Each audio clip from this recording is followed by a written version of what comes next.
Well, good afternoon. I think it's about time that we begin this celebration.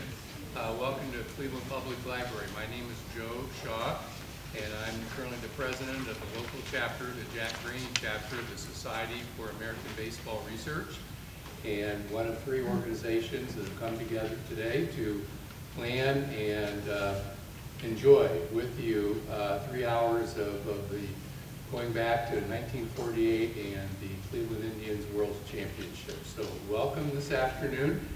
We do have, as I said, two partners in planning. I'd like each of them to come up. First, John Skurdick from the Cleveland Public Library, who has been a great teammate for our chapter for so many years, and we've had many meetings in this very locale. Nobody can surpass CPL for their customer support and partnership. John?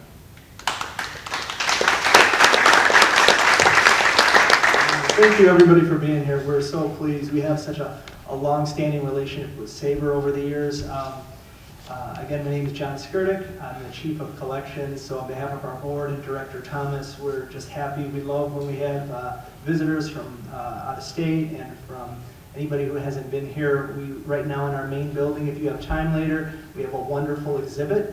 It's on the first floor of our historic main library. It's 500,000 flowers hanging from the ceiling. It's known all over town. It's one of the best selfie stations around. And on our 5th floor, we have our Cleveland Sports Research Center. We started in 2008, so for 154 years, this library has been committed to collecting the printed word. And anything that comes out about Cleveland baseball, we buy it, we preserve it, we keep it forever, and it's upstairs in our room. And in the corner there, you'll see later, we have a lot of 1948 books, and we have a lot of representative samples from our historic baseball collection that we're very, very proud of. So thank you for being here, and I hope you have a great day. Thank you, John. So just to double down on what John said, in that room over there is some selected from the Cleveland Public Library collection about baseball in that time period. We also have two people from our chapter who have been kind enough to bring their personal collections today. So please take the time to go and see them and enjoy them. Excuse me. So our other partner needs no introduction, but I'm going to introduce him anyway. A good friend, so many years for our chapter, Cleveland Indians / Guardians, and in particular Mr. Bob DiBiasio, the Senior Vice President. When we started this desire to do something, and I reached out to Bob, he said, "Yay, verily, let's figure out what we can do together and how we can harmonize it with what you're going to enjoy tonight." So there is, again, no better partner of our organization than Bob DiBiasio. He's also agreed to be our MC today without any arm twisting on my part. So Bob, welcome. Hello everybody, good afternoon. Appreciate the opportunity to be a part of what should be a real fun and educational opportunity for all of us this afternoon as we revisit one of the greatest moments in our franchise history.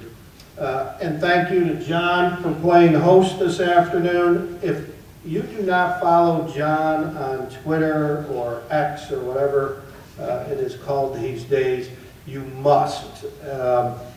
He's at SKRTICX. This man does a remarkable job of sharing the history of Cleveland on Twitter with the most remarkable photos and stories. So if you haven't connected to John, it's a pure history lesson of our wonderful town, so you must follow him. We have some very special guests in the audience with us today, the Dale Mitchell family. So give a round of applause for the Dale Mitchell family.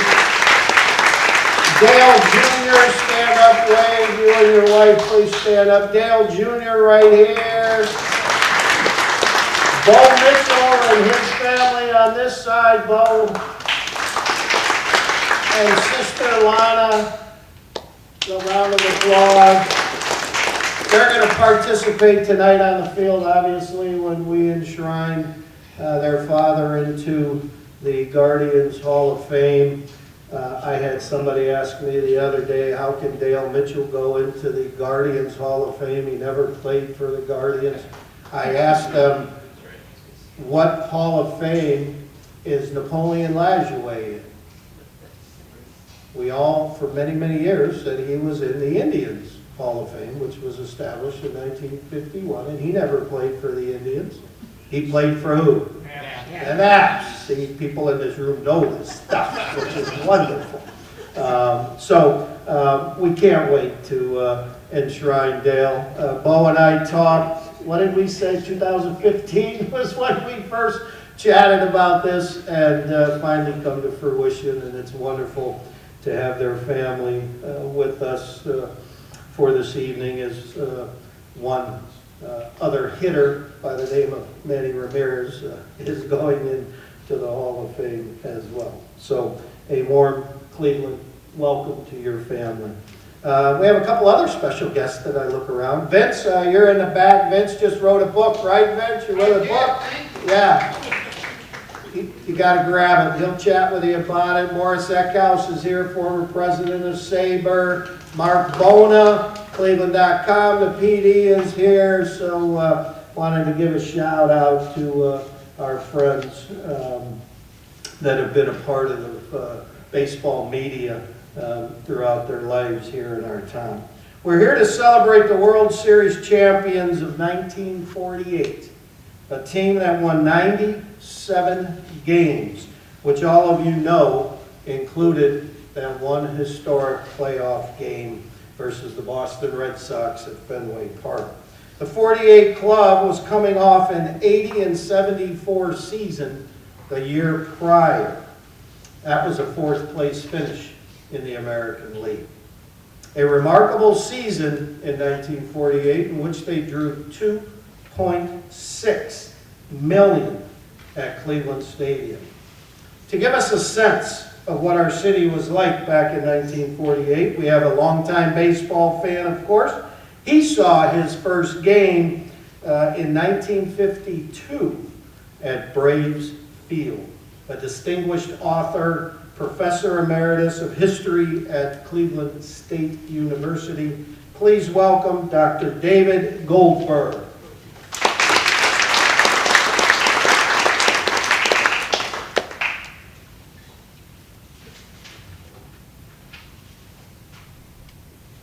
Thank you, everyone, for the introduction and for the people who worked on this program, especially Joe Shaw, Morris Eckhouse. Owe them a real word of thanks for putting this together. I'm also really glad we're meeting, at the Cleveland Public Library. This is one of the great public libraries in the country.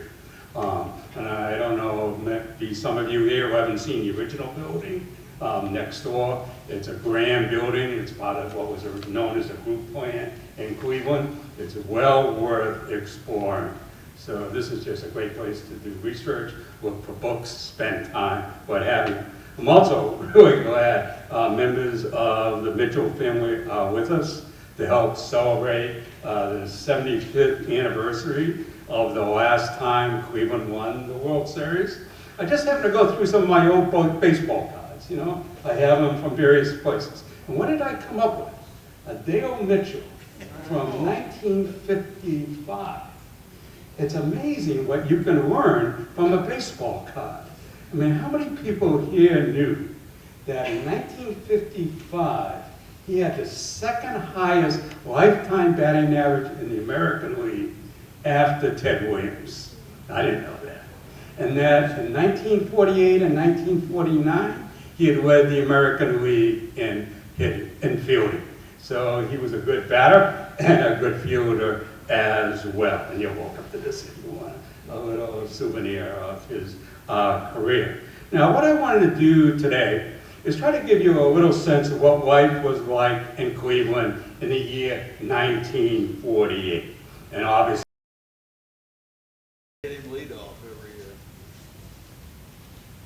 well, that just shows how different baseball was. The players strike out that many times in a single game.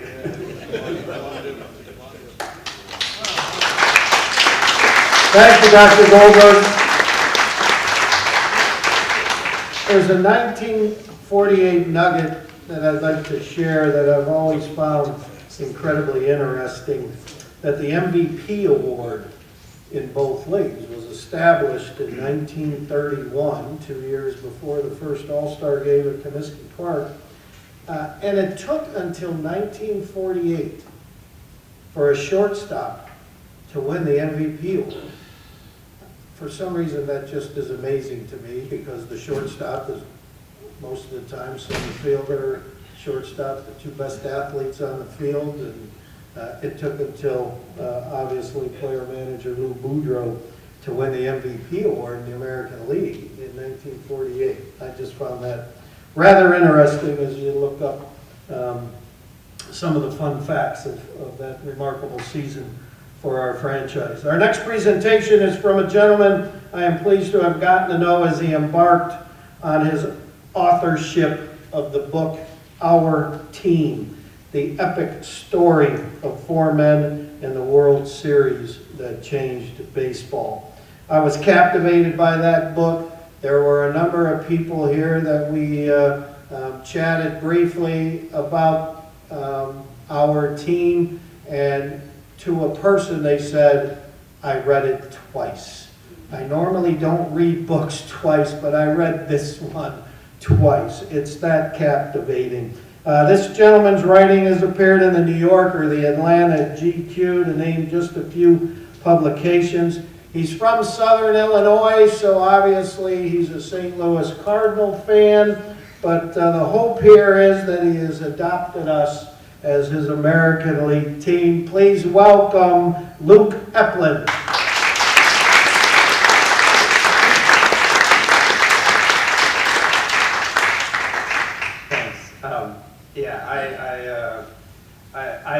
I met with Bob probably my third day in Cleveland, and he gave me so many great contact information. So, oh yeah, sure, yeah.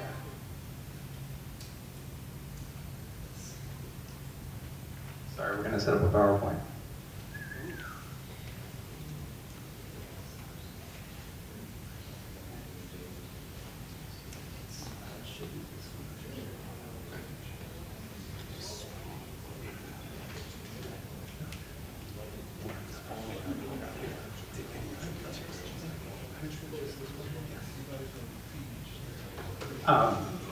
So I should mention that, well, first of all, it's a thrill to be here. I did so much of my research here at the Cleveland Public Library. I moved to Cleveland stupidly in the winter. And this is actually the very first time I've ever been to Cleveland in the summer. And it makes a very big difference. Let's just say that. I think I moved here in February and I was gone by May, so that was really poor timing on my part. So I spent so much time here. The Cleveland Public Library has incredible resources. They have that great sports research room. They have microfilm of the Cleveland Press, the Cleveland News, the Cullen Post, and of course the Plain Dealer. That's all up on like the 4th floor, as I recall. And so day by day in the winter, I was just hunched over the microfilm trying to get up to speed on what Cleveland was. And then I was coming across all this weird local lingo, things like Short Vincent and Shaker Square and Gordon Cobbledick. So it was such a thrill to learn all about this. I knew next to nothing about Cleveland when I came here and its storied history. I'm from a small town near St. Louis. I grew up a diehard Cardinals fan, and I still am, in fact. My grandpa, however, had been a diehard fan of the St. Louis Browns. And I'm sure I don't need to tell this crowd that St. Louis in the 1940s and 50s had two Major League Baseball teams, the Cardinals, who were usually great, and the Browns, who were always terrible. My grandpa was an odd fellow, and he chose to wallow in the misery of being a Browns fan. And maybe some of you all here can relate to that. Anyway, the Browns left St. Louis in the 1950s, well before my time, but I nonetheless knew about them through my grandpa, and I heard stories from him about the visionary last owner of the St. Louis Browns, a maverick named Bill Beck. And so that is where I want to start, because that is in fact where I started with the book. Bill Veeck was how I came to this story. I was originally going to write a book about Bill Veeck and the St. Louis Browns, but in fact that would be a very depressing book. And so I chose instead to write the more inspirational book with Cleveland. And so he's a logical place to begin the 1948 season. So let's set the scene just a little bit. In very broad strokes, the Indians had won the World Series in 1920, and then for the next quarter century settled into a pattern of sustained mediocrity, finishing season after season kind of in the middle of the American League pack, never first, never last. The Washington Post columnist Shirley Povich once wrote, "Always in Cleveland, the standings of the clubs in the American League can serve as a calendar. If the Indians have a long winning streak, it's spring surer than heck." So apathy had started to settle in among the fans, and it wasn't really helped by the Indians organization at that time. The team's patrician team president was a guy named Alva Bradley. He was a blue-blooded sort of real estate and shipping scion whose ownership group was rather conservative to the core when it came to things like engagement, fan engagement, and promotions. They exerted minimal effort to lure fans to the ballpark and even less to entertain them when they were there. Bradley even blanched at the idea of putting Indians games on the radio at that point, believing that the fans might choose their couches for seats at the stadium. So basically, in June of 1946, Bill Veeck blew into Cleveland like a gust of fresh post-war air. He had this very distinctive look and attitude. He kind of immediately came to represent this new generation of owners. He was only 32 years old whenever he became the sort of principal owner of the Cleveland Indians. He'd grown up in a baseball family. His father had been the president of the Chicago Cubs, and Bill Veeck basically grew up going to the stadium and learning all about the Cubs. He became a part of the Cubs executive sort of front office there by the time he was 18, and sort of worked his way up the ladder to by the time he was in his late 20s, he was a vice president. And so by the time he was 32, he already had more baseball experience than people that had been in the game for 20 so years or things like that. So he had a leg up on a lot of his competitors, even I guess if he did lose his leg there. That was a bad turn of phrase on my part. But anyway, he was a very strange individual at that time. He wore no tie, no shirt, no hat. He chose to bustle about in barely buttoned sports shirts that kind of went down to his navel. And he always had on gabardine slacks and a sort of jacket. He sat in the bleachers with fans during games. He really shunned the idea of walling himself off in an owner's box. And after the game, he would go to a little bend of the street that is very nearby here called Short Vincent, and he would drink with the fans until basically 2 or 3 in the morning. And then if he still felt like going out, he would go meet at truck stops with people and just keep going. It just seemed like there were never enough hours in the day for Bill Veeck. There was always more to do. Sleep kind of got in his way, I guess. World War II had ended and soldiers had come flooding back to Cleveland, eager to let loose, and Veeck gave them a place to do so at the ballpark. He really operated under the belief that competitive baseball could coexist with entertaining sideshows. These did not have to be in tension with each other, but could in fact kind of feed each other and sort of build fan interest. So to that end, he hired clowns as coaches, he shut off fireworks, he unleashed marching bands through the crowds, and he raffled off absurd items like livestock and giant cakes of ice. Within a month of taking over the club, Municipal Stadium, which was this mammoth ballpark on the banks of Lake Erie that had a capacity of 78,000, was suddenly seeing near sellout crowds. He really had the entire city's attention. But in order to sustain this, he couldn't just sort of rely on basically vaudeville. He needed to sort of pair this in-game entertainment with competitive baseball. So luckily, the Indians had a very solid foundation to build on. First and foremost, there was Bob Feller, who was arguably the top white pitcher of his generation. And there really has never been an athletic origin story like Bob Feller's. I think it's the most spectacular origin story that we've ever seen. He grew up on a farm in central Iowa. He had such an incredible talent as a young boy that his father kind of cleared off a portion of their farm and built a baseball diamond right there in the middle of the wheat field. I mean, you can imagine this as kind of the original field of dreams. And so Feller was pitching against people that were twice his age by the time he was a young adolescent and just blowing the ball by him. By happenstance, he happened to make it onto the Indians roster when he was only 17 years old. He was a high school junior. In his very first ever Major League start, Bob Feller struck out 15 batters, which was tied the American League record. 4 starts later, he tied the American League record with 17 strikeouts in a single game. And just like that, he became sort of the childhood idol of kids across the country. Bob Feller was so popular that the next year, his high school graduation from a high school that, mind you, had a class of 18, was broadcast live from coast to coast on NBC Radio.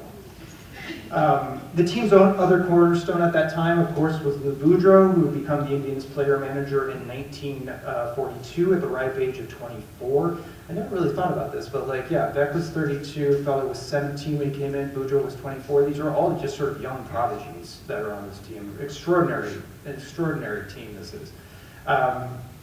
So he became the manager at age 24. He had come into the Indians in 1938 at age 20, showed extraordinary leadership skills at shortstop, and at that time, Cleveland was kind of known as a graveyard for managers. It's a place where managers went to die, and so Albert Bradley was just sort of like, what the heck, let's give this guy a shot. He was somebody that was excellent on the field, but Bill Veeck, when he bought the team, didn't really love him as a manager. He thought that he was too much of a hunch manager, somebody who was kind of devoid of any larger strategy except for what he felt in his gut. And so for the first 2 years after Bill Veeck buys the team, he kind of tries to convince Boudreau to just stick to shortstopping, which he did extraordinarily well. He had incredible instincts. He wasn't ever really the fastest guy in the world, but he kind of seemed to know exactly where the ball was going to be hit. And so he covered more ground than shortstops that were probably quicker than he was, simply because of his extraordinary baseball knowledge. Thank you, Luke. So how much did a program cost, Mr. Wyman? 10 cents. 10 cents, so we're talking about price there a little bit. How much did you pocket out of that 10 cents?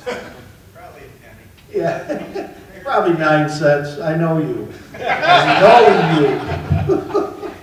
I have to mention a quick, yeah. There was a pencil too. Oh, that's right, you got a pencil. Because that was either 2 or 3 cents, I don't remember, but people would give me 15 cents, keep the change, kid. Keep the change, kid, I love it. Anytime I hear the name Bill Veeck, the only thing I think of is the first time I had the honor and pleasure to meet him at Comiskey Park when he was the owner of the White Sox early in my career in the early 80s. And they had a thing called the Bard's Room, which is where up behind the press box. And it's where all the scouts and the writers and broadcasters would gather to have a pregame meal. And it was a fully stocked bar. The most beautiful oak wood bar you ever saw in your life. He would sit in the corner with his telephone and conduct business. He'd be up there from about 11 o'clock in the morning and wait till everybody came in. And he would sit there and cross his legs. And being the Cleveland PR guy, he'd call you over. People warned me, said he always took kindly to Cleveland people. So he's going to call you over to have a little chat. So I was waiting for it, called me over, sits down, he crosses his legs, pull-ups his trousers for where his wooden leg is. And in his wooden leg, he had an indentation. And he used it as his ashtray. Prolific smoker, and he would just tap the ashes into his wooden leg. I'd be like, oh my God, this is just remarkable. Absolutely. He was a storyteller like none other. We're going to take a quick 10-minute break, 7th inning stretch, restrooms behind us. Then we're going to come back and we're going to hear about the great Dale Mitchell and then also about Larry Doby and Satchel Paige to conclude today's awesome session. So far, it's been wonderful. We have materials on display.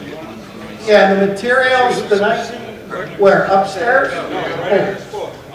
Oh, over in the room. I'm sorry, yeah, if you want to meander over where Johnny is over there, want to buy a book, want to ask Vince about his book, enjoy, but only a quick 10 minutes.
So we'd love to have you take a quick look at that.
We'll talk more tonight.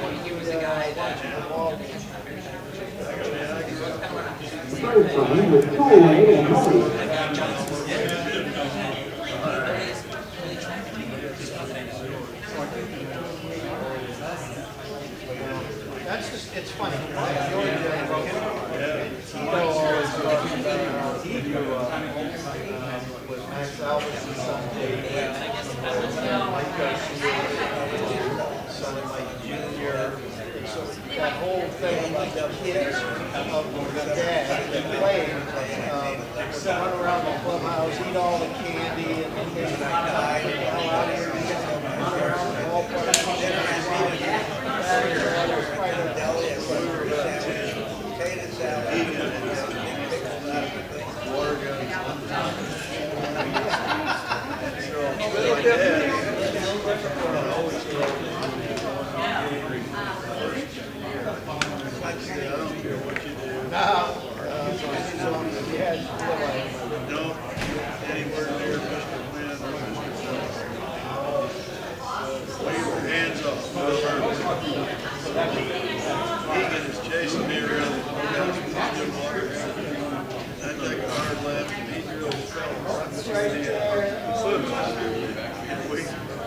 We ran out the door and we ran all the way to the center field fence without looking back. We were on a dead run.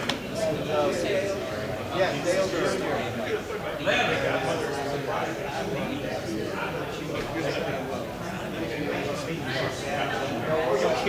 What, just tell us now?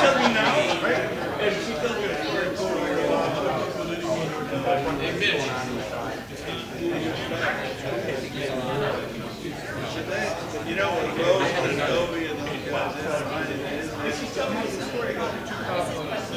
Why do we?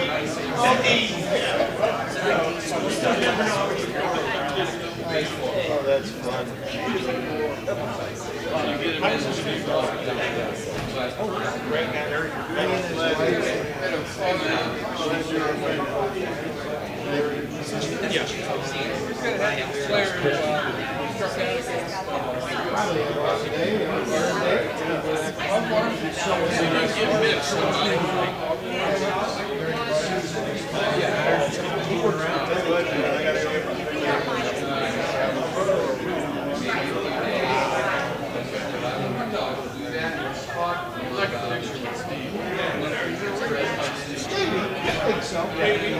Good. I'd like to try it.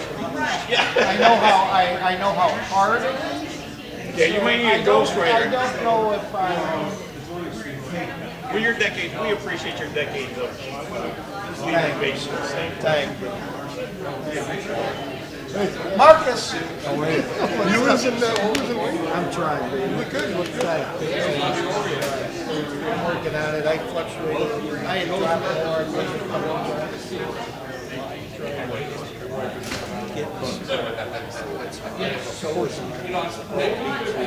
To me, that's well, for me, it's sugar.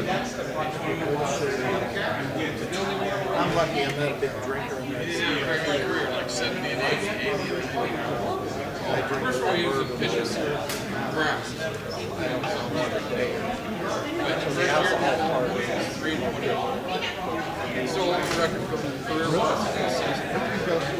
yeah, oh, it's crazy. So I really cut all that out. So you think you're going to write something on the Hall of Fame? Yeah, I got your email. I got a long day tomorrow. No, I think I can start that tomorrow. Oh, cool. Thank you. Just let me know so I can alert the board and everybody. Just to make sure that they'll find it and see it and share it with people. And got some interesting things going on. With the Hall of Fame, we instituted the philanthropic mission. They came to me a few years ago and asked if I'd take over Jack Graney Chapter. He was the steward of this thing for 20+ years. He was a world-class He was the host and MC of the event year after year. Harris, H-E-R-R-I-C.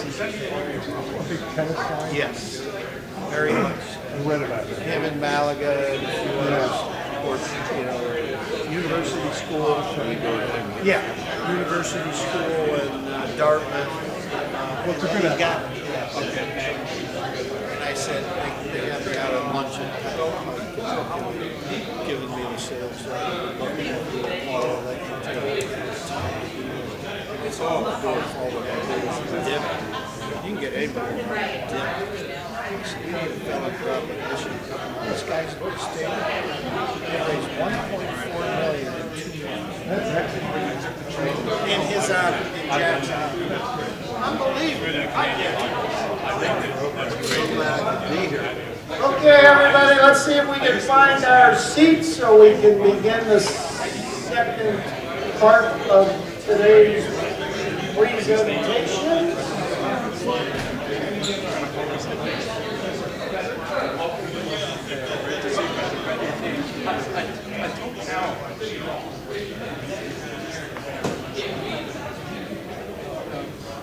As you're finding your seat, I will tell you, as one who would ask Bob Feller a number of times, if he actually took the binoculars out to center field of the scoreboard, he'd look at me and he said, "You think I would ever do something like that?" Yeah. Is that one of the great non-answers of all time? Do you think I would do that? I left it at that. I knew better. I knew better. That's right.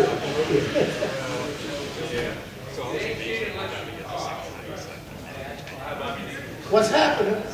How are you? Yeah, we're thinking about it.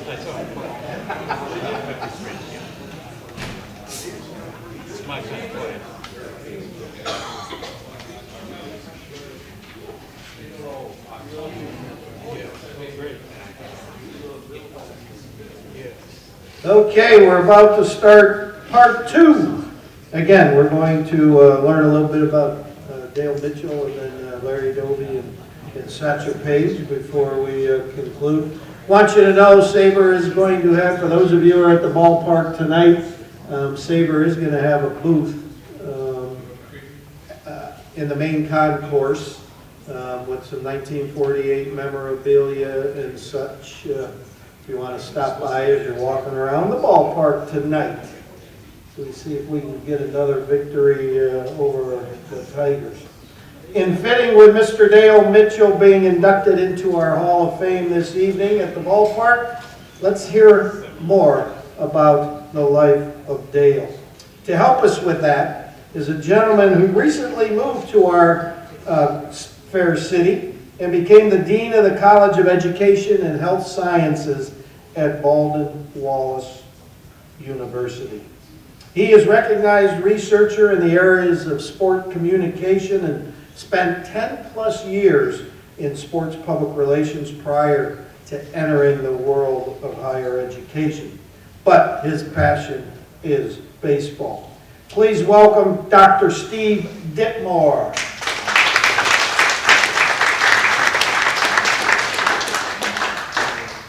Thank you, Bob. First of all, as an academic, it's my usual method of operation to walk around. So hopefully, or do I need to stand here with the microphone? I bet I need to stand here with the microphone for the audio. I'll just stay put. I'll figure out how to do that. It's a pleasure to be here, and thank you so much for that nice introduction. As Bob indicated, I am new to Northeast Ohio. Moved here from Fayetteville, Arkansas, about a year ago at this time to take this position. I spent 14 years at the University of Arkansas. Like my predecessor Luke here, I am not an Indians/Guardians fan. Born in Los Angeles, lifelong Dodgers fan. And when Joe Shaw invited me to do this presentation and to do some research on Dale Mitchell, I said, "Oh, I know who Dale Mitchell is. He was the last out of Don Larson's perfect game." And it's only after doing this that I realized that Dale Mitchell was an outstanding outfielder for the Cleveland Indians from the 1940s through the 1950s. And unfortunately, and one of the things I'll bring up, one of the unfortunate things is that for a lot of people, he may only be remembered, I think, as the last out of Don Larson's perfect game. Oh, thank you so much. Nope. No? I think if I get the green light, it's on. Okay, green light and I'm on. All right, well, anyway, so my focus here is to just kind of give you an overview of the type of player that Dale Mitchell was when he was with the Indians, a little bit of his background and his history about where he came from and where he grew up. And to that, I had spent several phone calls with his son, Bo, who was here in attendance, and I'm grateful for the time that he spent with me. It's been nice getting a chance to talk to his family, and I'm honored to hopefully deliver a worthwhile presentation about their father, grandfather, great-grandfather, etc. So first and foremost, he was born in August 1921 in Colony, Oklahoma. And if you don't know where Colony, Oklahoma is, I will clarify that for you in just a moment.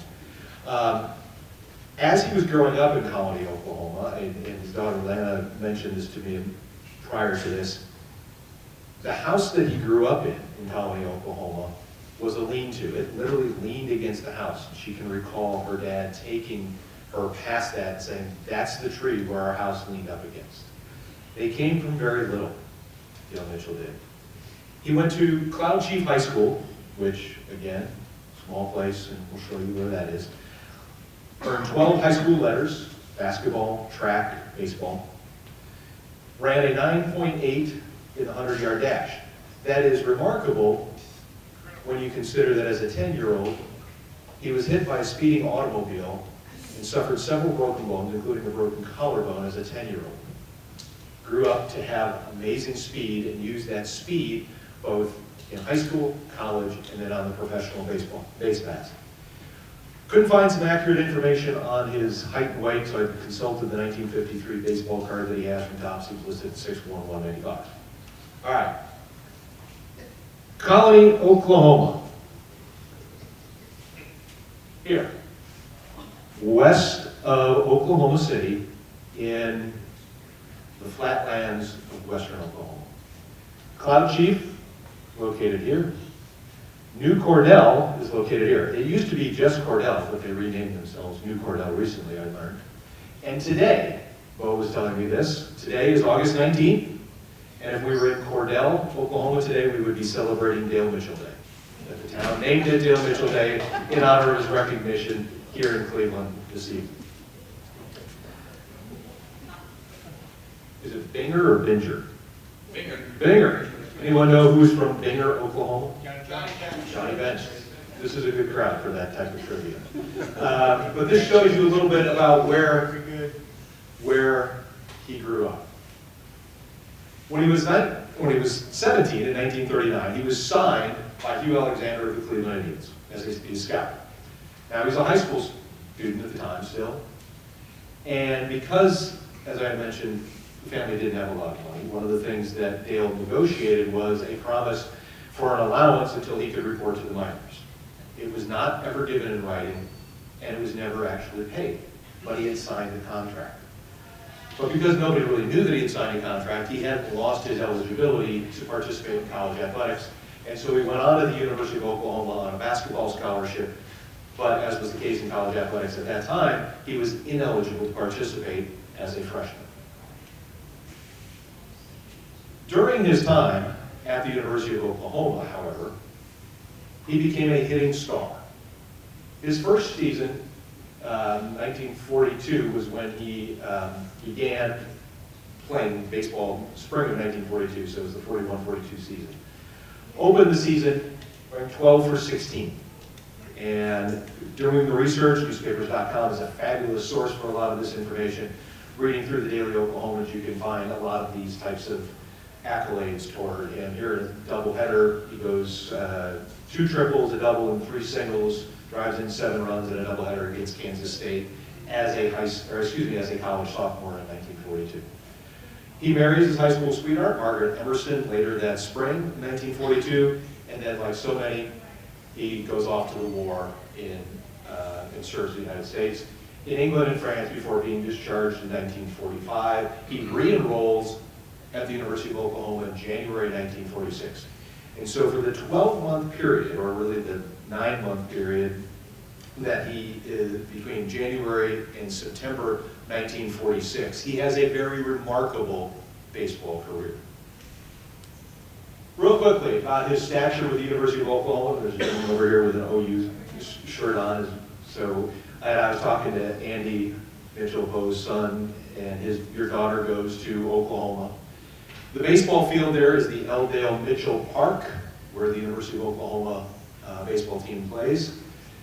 He is still first in OU history with a career batting average of .467. That's 1946 season that I mentioned, he hit .507. Pretty remarkable. Couple that with his season in 1942 when he hit .420. These are his rankings in OU history still. He had 8 triples in 1942. That still ranks 8th among OU record holders for that period of time. After the 1946 baseball season ends, he signs with the Indians and their AA team, the Oklahoma City Indians, that participates in the Texas League. So he goes from hitting .507 as a college player in the spring of 1946 to hitting .337 and winning the Texas League batting title as a member of the AA Oklahoma City Indians in the summer of 1946. He struck out only 22 times. We heard Dale talking about the fact that he didn't like to strike out, and he definitely did not like to do that. And he was bought then by the Cleveland Club, 1946, 2 years prior to the 1948 World Series team. And he gets called up to spend the last several weeks with the Cleveland Indians. We'll get to that in a moment. A little bit about his family. They did keep, as we know, that off-season home in Oklahoma City. Son Dale Jr. signed with the Dodgers, born in 1943, right? Yeah, make sure you have my dates right. Signed with the Dodgers. Bo explained maybe if we get a chance here with a little question and answer how he got his nickname Bo, but Dudley Diddley might be a connection there. Born in 1949, played the 1972 season with the St. Petersburg Cardinals with an 18-year-old rookie named Keith Hernandez. Daughter Lana Roskamp, who's here, born in 1951. And this photo from the Cordell Beacon. Another wonderful thing about newspapers.com is that you can read about Cordell through the Cordell Beacon archives that are on there. It was from 1951, and it depicts Dale and Margaret back visiting Margaret's parents during Thanksgiving. And I can tell you that the family spent a lot of time in Cordell, because if you do a search in the Cordell Beacon for Dale Mitchell, most of what you get is the fact that he was back home visiting his in-laws in Cordell at that time, in the area. So they did spend a lot of time during the holiday periods there. So that 1946 season, gets called up, plays the first game of a doubleheader against the Philadelphia A's, batted second, played center field, struck out in his first at-bat against Joe Coleman, but proceeded to get base hits, 3 singles in his next 3 at-bats. He finished going 3 for 5 with a run and an RBI. Ended the season 9 for 12 in 3 games at Detroit. His batting average with the Cleveland Indians in the end of 1946 was .423. .507 with the Oklahoma Sooners, .337 with Oklahoma City, .423 in his brief time in Cleveland in 1946. Quite a remarkable season of offensive production. His style of play. Did some research and tried to find some quotes from him about how he plays. He was not a pull hitter. He batted left and threw left, but he was not a pull hitter unless the ball was pitched to him inside. He would prefer, he said, his favorite place to hit it, over the second base bag. He preferred to hit line drives. Didn't hit a whole lot of home runs, preferred to hit line drives. He had an exceptional understanding of the strike zone. Rarely struck out. 119 times during his career that spanned 4,000 major league at-bats. 1 every 33 times that he came to bat, he would strike out. That is remarkable considering today's emphasis on the 3 true outcomes: strikeout, walk, home run. Fielding-wise, he was unconventional. When he first began in the outfield in the Indian system, he would often trap the ball against his body rather than trying to kind of reach up and catch it. He would trap it against his body. So he worked with Hall of Famer Tris Speaker to develop his fielding style. And it became very serviceable. And here's some quotes that talked about how Speaker's influence on this. I found this in the Sporting News in 1950. In spite of his speed, he was not an outstanding fly catcher. His judgment was erratic. He couldn't throw either strongly or accurately, and he had no sound ideas on the subject of fielding ground balls. Doesn't sound like a very positive representation. Despite the fact that in 1948 he made one of the most important catches of his career to preserve a no-hitter, which I'll talk about in just a second. The 1947 baseball season rolls around, and he is the Indians' opening day center fielder, if for no other reason, according to the Baseball Digest, there didn't seem to be anyone else around who could fill the bill. So by default, he is. He is not hitting, and he gets benched by Lou Boudreau in favor of George Metkovich. Indians try to send him down to Oklahoma City. However, there is a rule in place in Major League Baseball at that time that prohibits a player who had participated in the war, that was a veteran, from being sent back down to the minors without going through waivers. And so several teams called the Indians and said, we want to claim that. So although he was gone from the Indians for 2 weeks in the 1947 season, he never actually played for Oklahoma City. So they reactivate him after a couple of injuries to other outfielders. He gets activated and becomes a left fielder instead of a center fielder, which is what he played in 1946. He hit his first career home run on June 6th of that year off the Philadelphia Athletics' Bob Savage. He winds up finishing the season, the 1947, his true rookie season, with a .316 batting average, earns votes for the AL MVP, won that year by Joe DiMaggio, finishes 26th in the voting. And he received some Rookie of the Year consideration. Of course, we know 1947 was the year that Jackie Robinson broke in and he won the Rookie of the Year.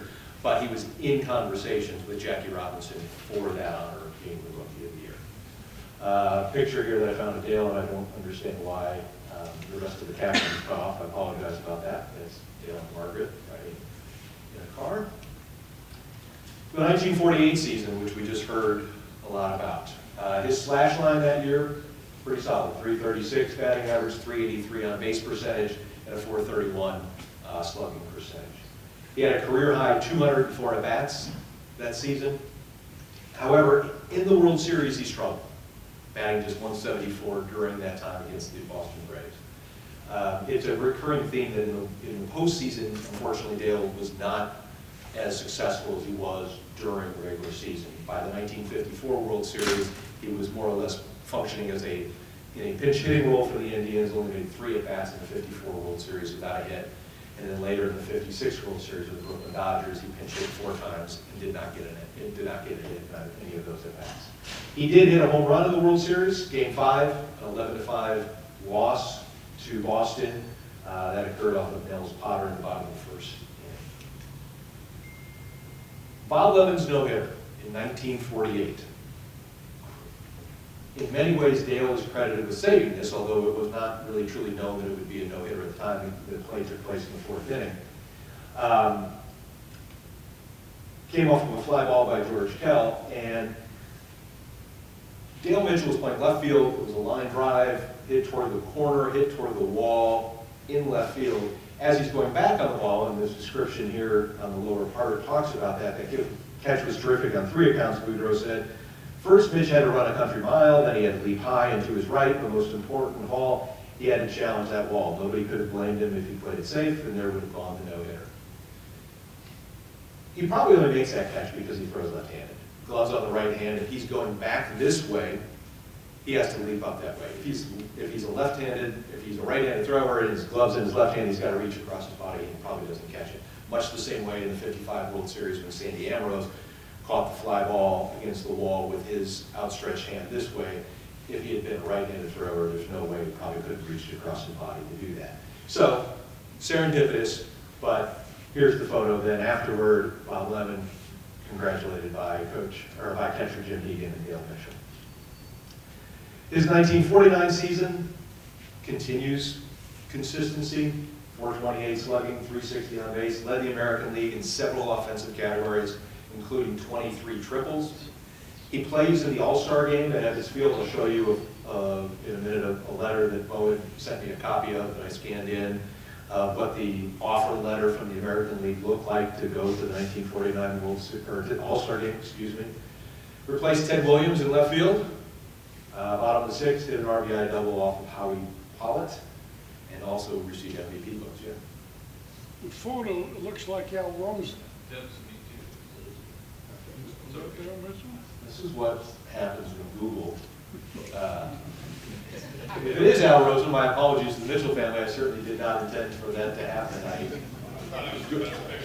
It is a good picture of him, right? My apologies. Search Google for pictures and that one came up. I was wondering why I didn't see that any other time. It was a good guess. All right, we'll move on from that. Okay. Here's a copy of the letter that Will Harridge, who was the president of the American League, sent at that time to Dale Mitchell, care of the Cleveland Ball Club at his hotel in Detroit.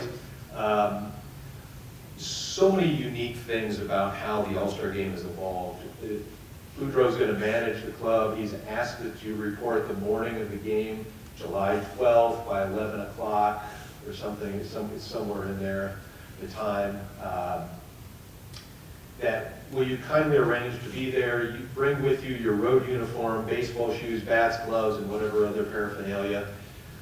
He was selected to play in the All-Star game alongside a couple of other outfielders by the names of, as you know, Ted Williams, but also this other guy named Joe DiMaggio. And so clearly he was on the same level in 1949 as the greats of baseball. The 1950 to 56 seasons, just kind of trying to condense this a little bit. He played 50 through 55 with the Indians. Started or played in the All-Star game at Shive Park. He did start in left field. Game was shortened to 5 innings that year, and he struck out and was only a bat in that game. Again in 52, he received MVP voting. Also received MVP votes in the 1951 season. In talking to Bo, some of the things he said about who players he was close to included Mike Garcia, Al Rosen, Ray Boone, and Bob Kennedy, and this was a photo that Bo shared with me today of them, Ray Boone, Al Rosen, Mike Garcia, and Bob Kennedy with their family and with their, you said this was you being held there, Bo? Okay, so Dale's holding Bo, infant Bo there in that photo. His closest friend on the team was backup catcher Hal Narragon. In 1956, on July 30th, 1956, Bo, you said Shaker Heights, I think? Dale? Better ask my brother. Yeah. Somewhere in the greater Cleveland metropolitan area, the Mitchell family was living on July 30th, 1956. It was a guest house out in the backyard. It wasn't like one of those big houses. Yeah. Bo answers the phone, and the person identifies himself as Walter Alston. He hands the phone to his dad. Walt tells his dad that we need you. We're going to win the pennant, and we need a left-handed pinch hitter.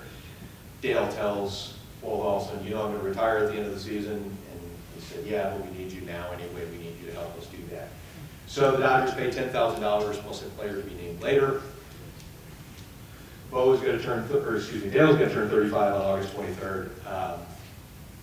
He goes to the Dodgers, mainly serves as a pinch hitter, bats 292 and 24 at-bats with Brooklyn for the last 2 months of the season. Picture of him wearing his Dodger uniform. We know that the 1956 World Series, he bats for Sal Bagley. He's the last batter of the game.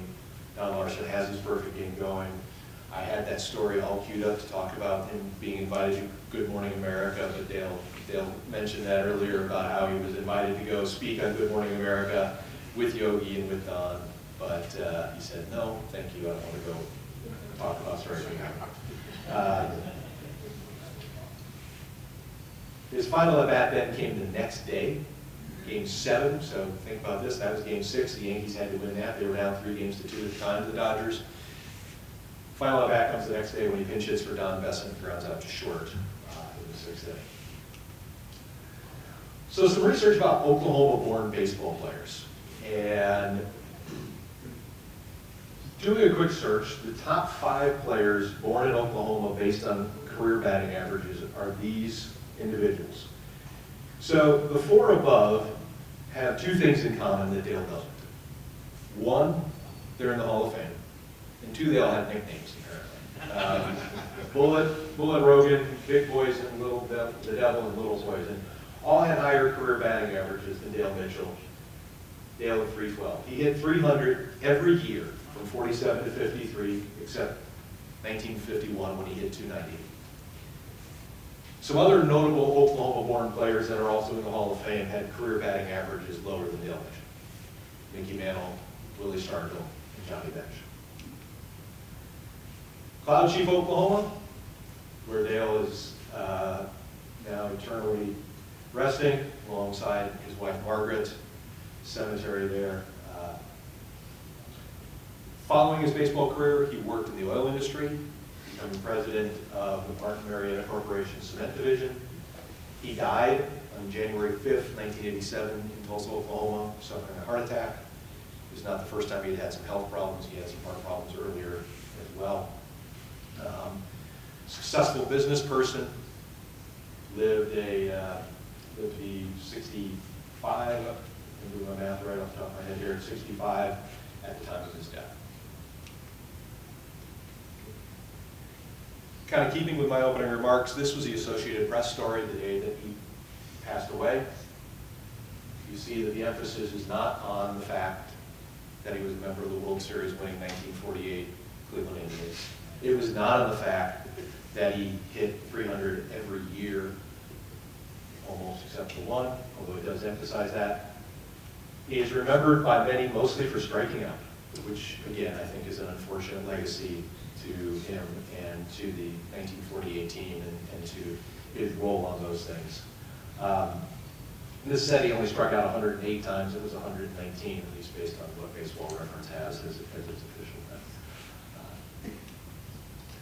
The 1948 team, wanted to kind of tie this back to that. In talking with Bo, indicated that he and his teammates, or that Dale felt he and his teammates had an esprit de corps, got along with everyone, even though he was from Oklahoma, and Oklahoma often has a complicated past with regard to race, particularly Tulsa. He had no challenges getting along with black players on the team during that period of time. Was never a situation where race even entered the picture from that perspective. Dad never spent one day in his life without his championship ring. And this photo came from the 1948 Daily Oklahoma shortly after the Indians had won the World Series. So hopefully that gives you a bit of a picture about who Dale Mitchell was as a person and as a player. I tried not to go into details by season. But Bo and Dale, you were available. I had been talking with Bo, but if anybody would like to come up, and Bo, I wanted to kind of cue up a question here for you, if you wouldn't mind. Bo is now the team chaplain for the Colorado Rockies. Has been out in Denver for a long time, 12 years. No, please switch. I'm going to hand you the microphone and go back to the podium. No one ever applauds for that because the Rockies are probably one of the worst teams in baseball. And usually what I hear is if you're praying for those guys, stop praying for me and my family. That's interesting. So I'm going to ask this first question, cue this up, and I'll go back to the other microphone so we can both get this. Okay. That was your dad as a player. Who was your dad as a person?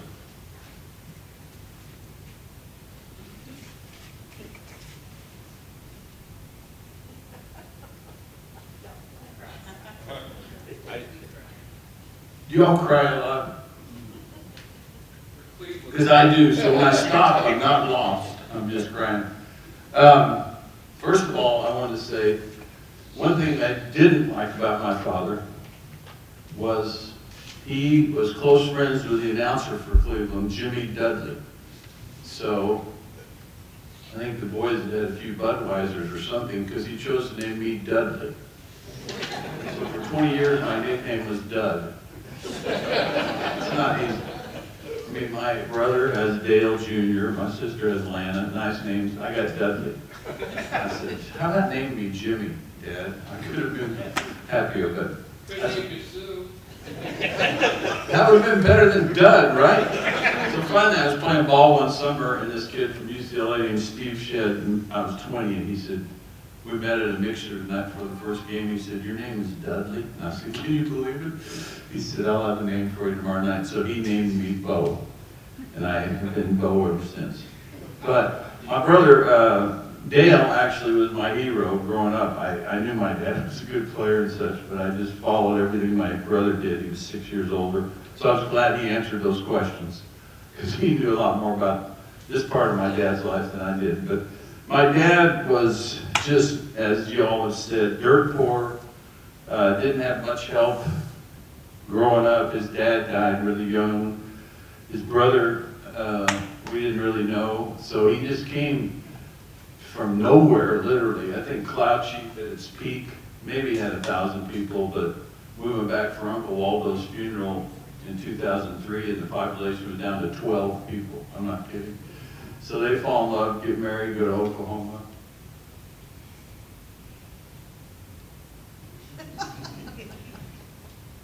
get you all to cry a little bit with me. So don't you think it's kind of an incredible story that from that, he comes to Cleveland and does this for 10 years? So I would say the dad was a good example for us.